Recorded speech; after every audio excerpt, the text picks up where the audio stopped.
Machiegni kendo nyako Ramogi Ajwang' eneno weche manyien mag Migago odiochieng' makawuono kama dhi nyaka Kaonti ma Nakuru. Kama Kaonti ma Nakuru ochako keto chenro mar ikore ne kodh El Nino molan ni chakore e dwe manyien. Gichako kod chenro mag yaw kuonde ma pi taka kale e bomano mosebedo ka dinore e boma ma Nakuru, Naivasha, Molo kod Gilgil.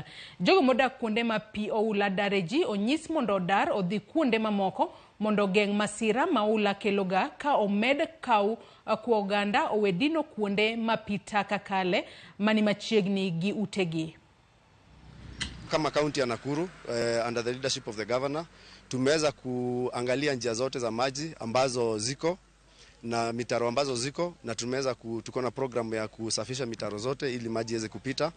Lakini of greater concern ambayo inatushtua sana ni kwamba Wakenya wameamua watachukua facilities za serikali ambazo ni public good wajifaidishe na kwa faida yao wenyewe. Hii ni kisa moja ambayo haiwezi kubalika. Ya kwamba hii njia ni njia ya pili, this is alternative route. Hii ndio bypass ambayo Nakuru inaweza tumika wakati main highway iko na shida.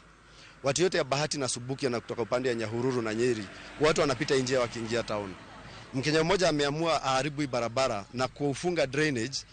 Tunangoja sasa hii barabara ibomoke, sababu maji imekuwa hapa kwa miaka mingi. Kwa hivyo hizi kubalika, tutafungua hii drainage, tutafungua hii culvert ili maji yaweze kupita.